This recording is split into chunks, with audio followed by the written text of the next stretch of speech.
যে গাজীপুরের কালীগঞ্জে একটা সন্তান তার মাকে কবর থেকে উঠিয়ে নিয়ে ঘরের মধ্যে লেপ দিয়ে তোশক বিছিয়ে মাকে শুইয়ে রেখেছে। গভীর রাত মায়ের মরদেহ তুলে বিছানায় শুইয়ে রাখলেন ছেলে। শুধু তাই নয়, সেই মরদেহ বিছানায় রেখে কম্বল দিয়ে ঢেকে রেখেছেন। সম্ভবত কালিয়াকৈরের ঘটনা হবে এটি। আমি এটা নিয়ে কথা বলতে চাই এই জন্য, যে হারে সন্তানটা মায়ের যে প্রাপ্য হক সেটা জীবদ্দশায় দিতে পারে না। ছেলেটার নাম সজীব। সে জীবদ্দশায় মা যখন হায়াতে ছিল তখন সে নেশাগ্রস্ত হতে হতে মাকে এত বেশি অত্যাচার করেছে, টর্চার করেছে, মা সইতে পারে নাই, আত্মহত্যা করে ফেলেছে। এলাকার সবাই মিলে মর্গে নেওয়া হলো, দেখলো যে আত্মহত্যা করে মারা গেছে। দাফন কাফন করা হলো। তো জানেন আসলে আত্মহত্যা করার পর, কাটা ছিঁড়ার পর তার কিছু থাকে না তেমন। তো এই মহিলাকে যখন কবরস্থ করা হয়েছে গুটগুটে অন্ধকার রাতের সময়, সন্তান গিয়ে ওই লাশটা উঠে আনছে, এনে কম্বল টম্বল দিয়ে মাকে ঢেকে রাখছে। মানসিকভাবে ছেলেটা ভারসাম্যহীন হয়ে গেছে নেশা করতে করতে। তো এরপরে এলাকাবাসী এসে দেখে যে কবর খালি। ঘরের দিকে গিয়ে দেখে দরজা বন্ধ, কিন্তু গন্ধ আসতেছে। লাশের দুর্গন্ধটা প্রচণ্ড দুর্গন্ধ। তো সবাই বুঝতে আর বাকি নাই, ভিতরে গিয়ে দেখে যে এরকম কাণ্ড ঘটিয়েছে। তো এলাকার লোকদেরকে সে হুমকি দিচ্ছিল যে সবাইকে মেরে ফেলবে। তার মামাকেও হুমকি দিচ্ছে যে মাকে কেন কবরে রাখলা।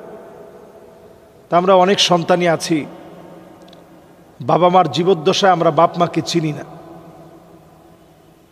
অনেকেই মায়ের সঙ্গে আমরা ধমক দিয়ে কথা বলি, বাপের সঙ্গে ধমক দিয়ে কথা বলি, অন্যায় আচরণ করি, ঘাড় মোটা করে কথা বলি, মনে করি আমার তো বয়স হয়েছে, এখন কি আমার বাপ আমার সাথে পারবে, আমার মা আমার সাথে পারবে। মা বাপ শ্রদ্ধার এমন একটা জায়গায় বসা, কখনো তাদের সামনে আপনি বড় হবেন না, আপনি ছোটই থাকবেন, নিজের ছোটই রাখবেন। মা বাপের সামনে যত বেশি ছোট রাখতে পারবেন আল্লাহ আপনাকে তত বড় বানায় দিবে। ওয়াকফিদ লাহুমা জানাহা যুল্লি মিনার রাহমাহ, নিজের ঘাটটাকে মায়ের সামনে নিয়ে অবনমিত করে দিয়ে ছোট্ট আওয়াজে কথা বলেন। দুঃখজনক সত্য, আমরা এই বিষয়গুলো বোঝার চেষ্টা করি না, এই বিষয়গুলো মানার কোনো দায়িত্ব বলে মনে করি না। এই বিষয়গুলো আমাদের প্রত্যেকের মানার চেষ্টা করা উচিত, মানার নিয়তে শোনা উচিত, প্রত্যেকটা লোকের মানার নিয়তে শোনা উচিত। তো আমরা যারাই এই বিষয়গুলো নিয়ে ভাবি, চিন্তা করি, আহারে ছেলেটার জায়গাটা আপনি চিন্তা করেন যে নেশা করে মাকে কষ্ট দিতে দিতে মা আত্মহত্যা করে ফেলছে, এমন একটা হারাম পথ বেছে নিয়েছে। হাদিসের ভিতরে নবীজি বলেন, মান কতালা নাফসাহু বিশাইইন উযযিবা বিহি ইয়াউমাল কিয়ামা, কেউ যদি আত্মহত্যা করে মারা যায় প্রতিনিয়ত তার জন্য এই আযাবটা আসতে থাকবে। আল্লাহ তাআলা আমাদের প্রত্যেককে মাফ করুক। এই ফিতনামূলক সময়ে অন্তত সন্তানের দায়িত্ব সন্তান পালন করবে। ছোটবেলা থেকেই সন্তানদেরকে উচিত পিতামাতার 3টা হক আদায় করা। 1 নাম্বার, স্বামী হিসেবে আপনি স্বামী হয়ে স্ত্রী হিসাবে যাকে বেছে নেবেন তিনি যেন নেককার হয়, এটা সন্তানের প্রথম পাওনা হক। দ্বিতীয় হকটা হচ্ছে সন্তানের সুন্দর একটা নাম রাখা।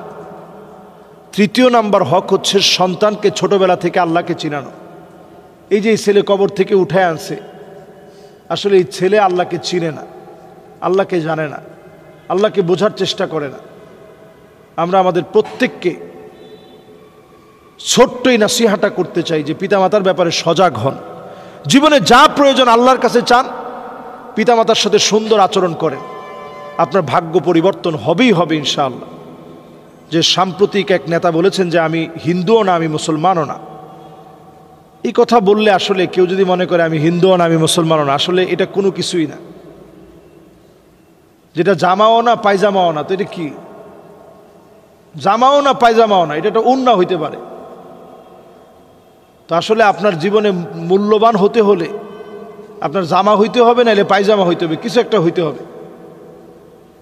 একজন মুসলিম কখনো এই কথা বলতে পারে না যে আমি আমি হিন্দুও না আমি মুসলমানও না, এটা কোনো মুসলমানের বক্তব্য হইতে পারে না।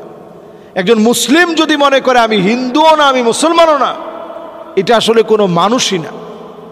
মানুষ হওয়ার আগে আপনাকে ভাবতে হবে আল্লাহ আমাকে ইসলাম দিয়েছেন।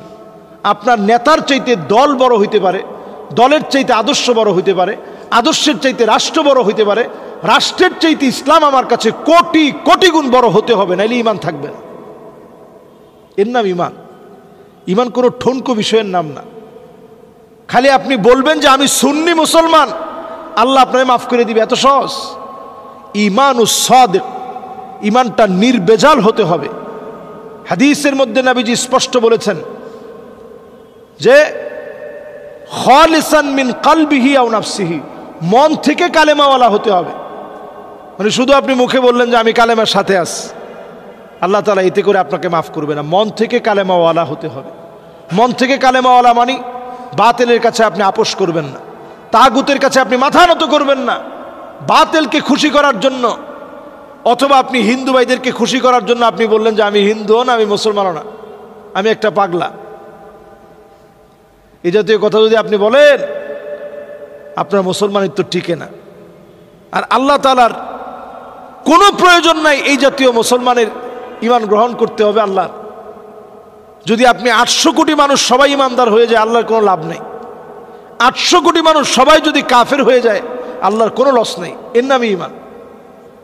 আপনি মনে করতে পারেন যে 800 কোটি সবাই যদি বিরুদ্ধে লেগে যায় কি একটা হয়ে যাবে। আল্লাহর সামনে 7 আকাশ আর 7 জমিন কা খরদালাতিন সাবআ, 7টা সরিষার দানার চাইতে বেশি না। সুবহানাল্লাহ বিহামদি।